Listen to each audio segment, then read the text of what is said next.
আজকে হবে বিজনেস ম্যাথের ম্যাথমেটিক্স অফ ফাইন্যান্সের 4 নম্বর ফরম্যাট। এর নাম হলো ইফেক্টিভ ইন্টারেস্ট রেট, ইআইআর অথবা ইএআর, প্রকৃত সুদের হার, annually rate. Find out the effective interest rate associate with 8% nominal annual rate, যেখানে আয়ের মান 8%, when the interest is compounded annually, half yearly, semi annually, quarterly, monthly.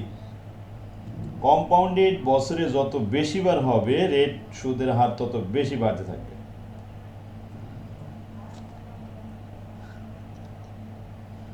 তাহলে উই নো দ্যাট, আমরা জানি ইআইআর এর সূত্র হলো 1 plus I to the power M to the power N. এবার আই কে এম দ্বারা ভাগ হবে, এন কে এম দ্বারা গুণ হবে। এম কি? এম হলো number of period in a year, এটা কিন্তু সূত্রের কোনো অংশ নয়। তো এখানে অ্যানুয়ালি বললে এম এর মান 1, আর এম এর মান 1 দেওয়া না দেওয়া উত্তর সব সেম আসবে, না দিলেও যেটা আসবে ও দিলেও উত্তর একই আসবে, কারণ 1 দিয়ে ভাগ করা আর 1 দিয়ে গুণ করা তো একই জিনিস, না করার মতো। তাই এখানে 8% হয়েছে, কিন্তু যেটা সেমি অ্যানুয়ালি বলেছিল বছরে 2 বার, ওইটাই কিন্তু আমাদের কম্পাউন্ডেড বৃদ্ধি পাবে। যেমন এন এর মান 2 দিয়ে গুণ করলে পাওয়ার এখানে আসলো 2, আর এখানে আই কে ভাগ করলাম 0.08 কে 2 দিয়ে ভাগ করলে 0.04, এর কম্পাউন্ডেড করলাম। এখন এতে ফলাফল আসলো যা 8.16%, 8.16, যেটা 8% ছিল ওটা কিন্তু বেড়ে গেছে। কম্পাউন্ডেড কোয়ার্টারলি মানে বছরে কয়বার? 4 বার। তাহলে এম এর মান এখন 4 হয়ে যাবে। এম এর মান 4, আই কে ভাগ করবে 4 দিয়ে, এন কে গুণ করবে 4 দিয়ে, ক্যালকুলেশন করলে 8.243%। 4 number, calculation of EIR when compounded monthly, M এর মান 12, আই কে এম দ্বারা ভাগ হবে, এন কে এম দ্বারা গুণ হবে, ফলাফল আসবে 8.34%। তাহলে এখানে শুধু পার্থক্য হলো এম এর মান পরিবর্তন হয়ে যাবে আর রেট ওই সাথে চেঞ্জ হয়ে যাবে। 5 নম্বরে বিল ডিসকাউন্ট। হ্যাঁ স্যার এম এন না লিখে স্যার ডাইরেক্ট এন লিখে যদি বছর দিয়ে দিই বা ততটা ইয়া দিলে হবে না স্যার? না, এটা তো ভুল হয়ে যাবে, কারণ সূত্রের এম এন। হ্যাঁ সূত্র এখানে দেখা আছে ইফেক্টিভ কিন্তু 1 বছরের জন্য, এই জন্য এন এর মান কখনো বাড়বে না, এন এর মান 1 বছরই থাকবে। এবার ওখানে এম পরিবর্তন হবে, compounded, half yearly, quarterly, semi annually, এই পরিবর্তন করতে থাকবে। 5 নম্বরে আসেন বিল ডিসকাউন্ট। বিল ডিসকাউন্টে 3টা সূত্র। এখন এটা আমরা 3টে রিকোয়ারমেন্টে 3টে সূত্র ব্যবহার করব। একটা নাম হলো ব্যাংক ডিসকাউন্ট, বিডি, একটা হলো ট্রু ডিসকাউন্ট, টিডি, একটা হলো ব্যাংক গেইন। ব্যাংক গেইন হলো বিজি, ব্যাংক ডিসকাউন্ট থেকে ট্রু ডিসকাউন্ট বাদ দিলে যা হয় ডিফারেন্স। এই 3টে সূত্র দিয়ে আমাদের অঙ্ক শেষ। দেখেন, ইফ এ বিল অফ টাকা 1000 is due after 10 year at simple interest 5% per annum, সরল সুদ 5% হারে সুদ হবে, এই শর্তে 10 বছর মেয়াদি, 1000 টাকা। What is the true discount, what is the bank discount and bank gain? একসাথে 3টে প্রশ্ন।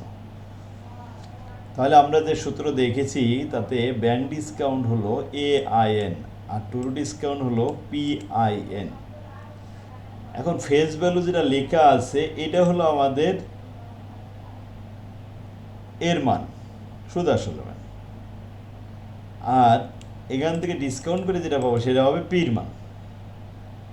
হিয়ারে এ লিখলাম 1000, 5% 0.05, এন এর মান 10, মানগুলো বসালাম, এটা আসলো 500 টাকা। ট্রু ডিসকাউন্ট যখন করব তখন আগে তো আমাদের পি বের করে নিতে হবে। তো পি পাবো কোথায়?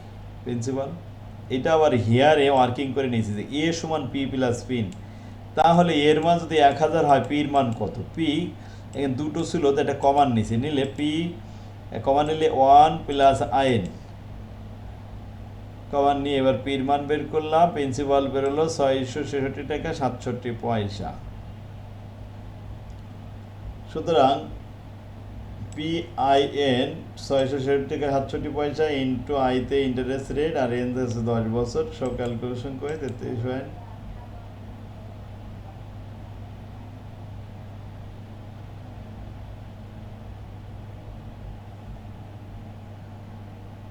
এখন আমাদের টুরু ডিসকাউন্ট দেখলাম 333 টাকা 33 পয়সা, আর ব্যাংক ডিসকাউন্ট 500 টাকা। এই দুইটার ভিতরে যে ডিফারেন্স এটা হলো গেইন।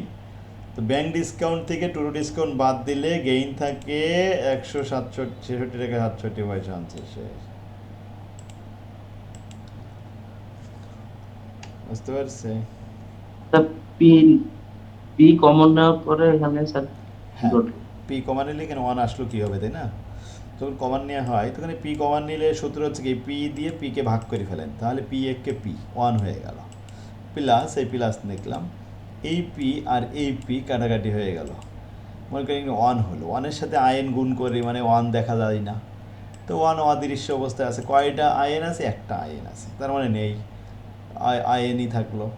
আয়ের মান 0.05 আর এনের মান 10 বছর, 10 বছরের সাথে 0.05 গুণ করলে 0.50, 50 সাথে 1 গুণ যোগ করলে আসবে 1.50। এই পির মান হলো 1.50, তা ভাগ করলাম 1000কে 1.50 দিয়ে ভাগ করলে 66.6627। এখন আমাদের পির মান কিন্তু এখানে ব্যবহার করেছি। Bank discount, bank tour discount, সব ব্যাংক গেইন টেইন সব দেখানো হয়ে গেল, সেই অঙ্ক শেষ। একটা রিকোয়ারমেন্টের ভিতরে সবগুলো রিকোয়ারমেন্ট একটা অঙ্কের ভিতরে। If the bankers gain on a certain bill due 6 months, hence is 10 টাকা rate of interest being 10% per annum, find out the face value of the bill।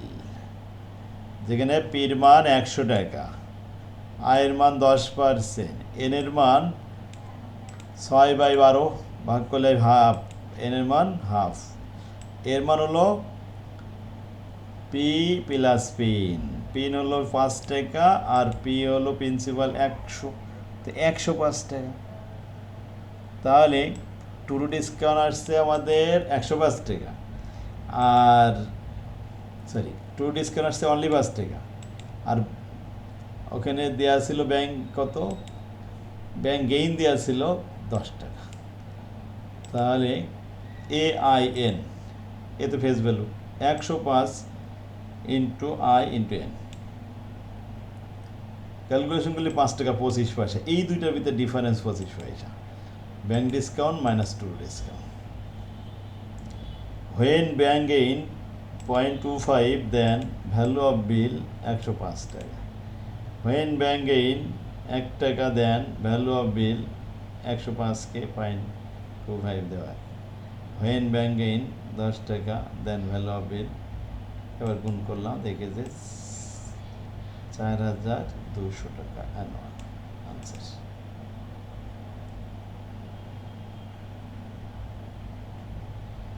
36 নম্বরের পরে 37 আসেন, what is the face value of বিল।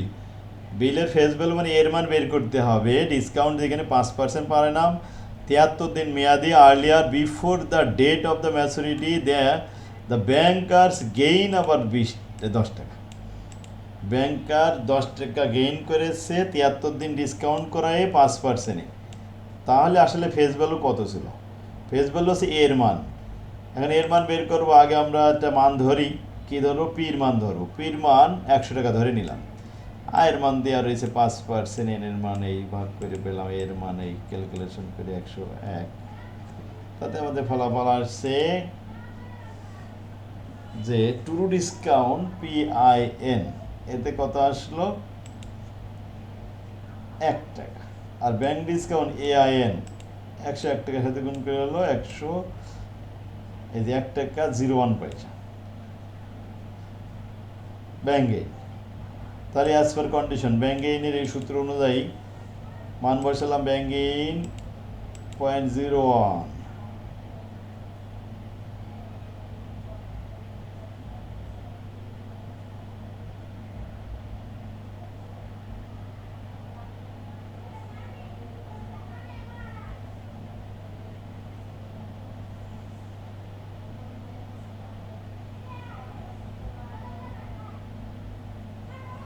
হয়েছে?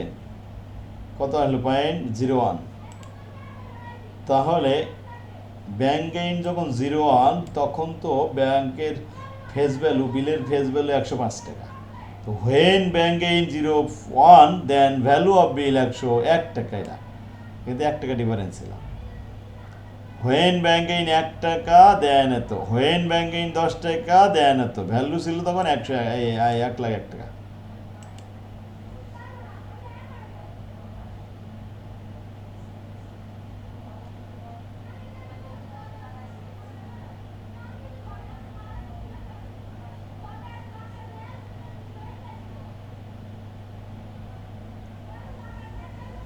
মেহেদি পারবে? Bank gain, bank discount, true discount.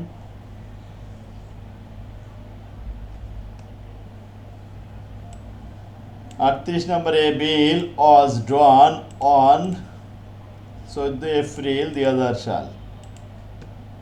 14 April এর মাস নির্ণয় করে নিতে হবে, কয়দিন হলো দেখাতে হবে। 8 month after date the discount on 24 July. তাহলে ইস্যু করা হয়েছিল 14 এপ্রিল, আর এটা যখন ভাঙানো আসছে তখন কিন্তু ডিসকাউন্ট করা হয়েছে 24 July. April, May, June, July, যে মাস পার হয়ে গেছে সেটা আমাদের কোনো কাজ নেই। সামনে কয় মাস আছে তাই দেখতে হবে। সামনে যে কয়দিন আছে ওই কয়দিনের ডিসকাউন্ট আমাদের এখানে কাউন্ট করতে হবে। তাহলে এপ্রিল থেকে 8 মাস কোন মাসে যেই পূর্ণ হবে? April, May, June, July, August, September, October, November. আচ্ছা, এবারে পেরিয়ডে আছে কয়দিন? 3 দিন। ম্যাচুরিটি এখানে আছে 24 জুলাই। 24 জুলাই যদি ভাঙাই তাহলে জুলাইয়ের আর কয়দিন আছে? 31 তারিখ পর্যন্ত 7 দিন। আগস্টে 31 দিন, সেপ্টেম্বরে 30 দিন,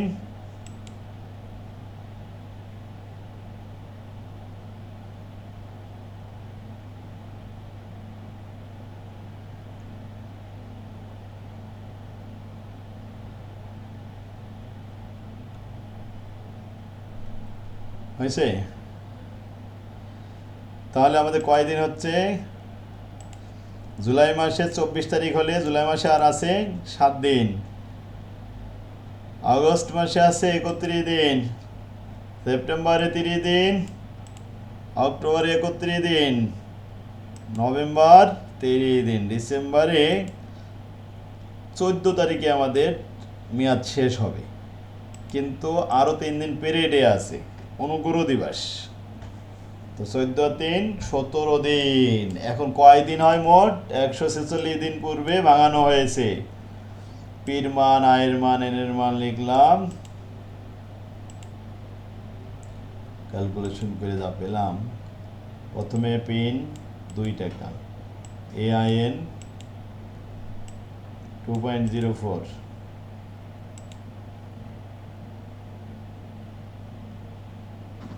লাস্টে 17 না ক্লিয়ার করে দিই। 17। হ্যাঁ, এটা একটু বলি। দেখেছে আমাদের 8 মাস মেয়াদি। তো এপ্রিল মাস থেকে 8 মাস গণনা করলে ওই যে লাস্ট নভেম্বর আসে, তাই না? April, May, June, July, August, September, October, November. নভেম্বরের 14 তারিখে মাস পূর্ণ হবে, কারণ এপ্রিলের 14 তারিখে ইস্যু করেছে। তাহলে অবশ্যই ওটা 14 তারিখে যেই পূরণ হবে। এখন 14 তারিখ আর ওইখানে পূরণ হওয়ার পরে 3 দিন অনুগ্রহ দিবস থাকে প্রত্যেকটা বিলে। তো 14 আর 3 কত হয়? 17। ওই 17 দিন লিখতে হবে এখানে, বুঝলেন? 3 দিন স্যার কি দিবস? অনুগ্রহ দিবস বাংলায় বলা হয়, আর ইংরেজি বলা হয় পেরেডে। ও আচ্ছা।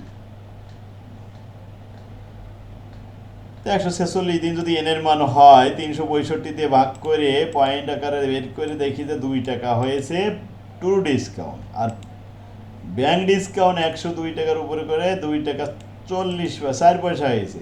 সুতরাং গেইন হয়েছে অনলি 4 পয়সা। যখন গেইন 4 পয়সা তখন কিন্তু বিলের ফেস ভ্যালু 102 টাকা, এর মান যেটা। যখন গেইন 1 টাকা দেন তখন বিল কত, যখন গেইন 2 টাকা তখন কত?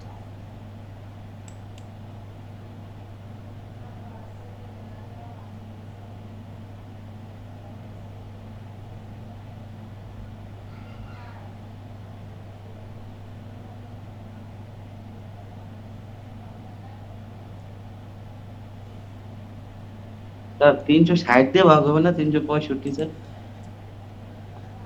বিল যখন আমরা হিসাব করব তখন 365 হিসাব করতে হবে। ফিনান্সের অন্যান্য অঙ্ক করার সময় কিন্তু আমরা 360 ব্যবহার করি, কিন্তু বিলের অঙ্ক করার সময় 360 ব্যবহার করা যায় না। এখানে একদিনও ছাড় দেওয়া হয় না, যে মাসে যে কয়দিন, 29 দিন হলে 29 দিন, 28 দিন হলে 28 দিন, 31 দিন হলে 31 দিনই ব্যবহার করতে হবে। তো 365 নিতে হবে তাহলে। হ্যাঁ, আচ্ছা ওই স্যার ভাগ কলম যেটা ওইটা দিয়ে ওই- 365 ওইটাই তো, হ্যাঁ 365। আর আমরা ওই যে ওখানে লিখেছিলাম না 31, 30, 31 মাস, একটা 31, একটা 30, এরকম হয় না, সেগুলো কিন্তু নিচ্ছি, এর জন্য 365 দিতে পারবো। তাহলে বিল আর বিলের ফেস ভ্যালু কত? 5100 টাকা। 5100 টাকার বিল হবে, ইস্যু করা হয়েছে 8 মাস আগে। ডিপ্রিসিয়েশন, এটা অবশ্যই অনেক সহজ। The cost of the factory building, 3 lakh টাকা দিয়ে ফ্যাক্টরি বিল্ডিং তৈরি করা হয়েছিল।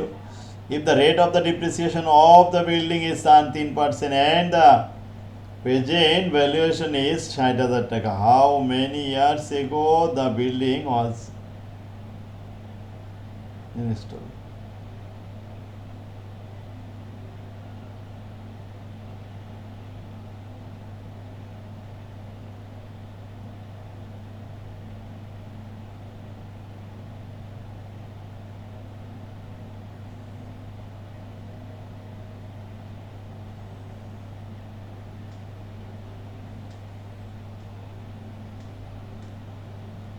If the rate of depreciation on building 3% and the present value of the salvage value 60,000 টাকা, তাহলে how many years ago, কত বছর আগে the building was installed, স্থাপন করা হয়েছিল। এখন ডিপ্রিসিয়েশনের সূত্র হলো স্যালভেজ ভ্যালু এ সমান সমান পি, পিতে principal amount on minus discounted depreciation rate to the power N. কয় বছর এখানে বলা হয়েছে, মনে বললাম 30% cost of factory building, how many years ago, আর কি বছরটা বের করবো। আয়ের মান দেওয়া আছে, সবার মান দেওয়া আছে, এখন আমাদের আয়ের মান বের করতে হবে। ডিপ্রিসিয়েশন সেলফেজ হলো সূত্র আছে এইটা, এ সমান সমান P on minus I to the power N. Calculation করে ফলাফল হচ্ছে 52.83%। এগুলো তো সহজ অঙ্ক, তাই না?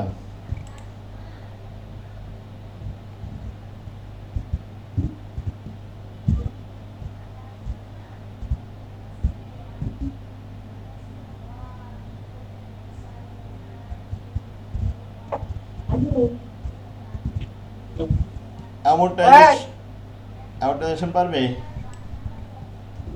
অ্যামোর্টাইজেশন শিডিউল হচ্ছে ওই শিডিউল যে ইন্টারমিডিয়েট টার্ম অর্থাৎ মিডিল টার্মে শেখাইছিলাম না, মিডিল টার্মে 5 লাখ টাকা লোন নিয়েছে, এবার তার একটা কিস্তি বের করলাম, কিস্তির মানে এর মান বের করার পরে একটা শিডিউল করলাম, শিডিউলে 6টা কলাম থাকবে, এই 6টা কলাম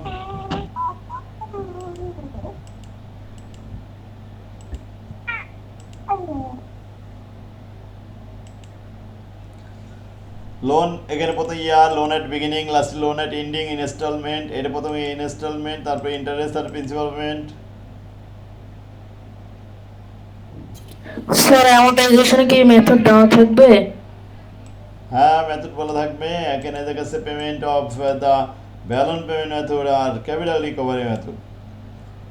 না বললে ক্যাপিটাল রিকভারি করতে হয়, ব্যালন উল্লেখ না থাকলে ব্যালন করা যায় না। এন্ডোমেন্ট ফান্ড, প্রতিপূরক তহবিল, কোথাও এক জায়গায় ফান্ডে যদি টাকা জমা করতে হয়, টাকা বারবার তো দিয়ে পারা যাবে না, একবারে রাখতে হবে। যেমন আলফ্রেড নোবেল তার সমস্ত সহায় সম্পত্তি বিক্রি করে ব্যাংকে রাখছিল, কি জন্য? ওনারা কোনো উত্তরসূরি ছিল না, বলেছিল যে পৃথিবীতে কোনো সময় কেউ যদি এরকম ভালো ভালো কল্যাণমূলক কাজ করে তাদেরকে প্রাইজ দেবে, তাই তার নামে প্রাইজটা দেওয়া হয় Alfred Nobel, Nobel prize, Nobel laureate. তাই এখানে প্রাইজটার সূত্র কি, ভ্যালু অফ দ্য ফান্ড, ওই ফান্ডে কত টাকা আছে আমরা বের করতে পারবো। ইস্যুটা এখানে দেখা যাচ্ছে যে আলফ্রেড নোবেলের কত টাকা আছে আমরা বের করতে পারবো যে এখন রেট কত। তো এখন বাজারে যে রেট, সেই রেট দ্বারা প্রাইস কত টাকা দেয়, সেই প্রাইজের টাকাকে ভাগ করলে বাস ভ্যালু বেড়ে আসে। এইটুক দেখাতে, আর কিছু না।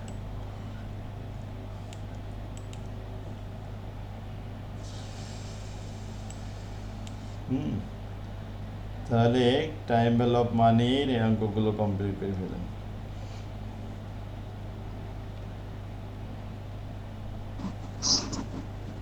ইন্টারমিডিয়েট ক্লাস নিবেন স্যার? হ্যাঁ, ইন্টারমিডিয়েট ক্লাসটা করে নেব।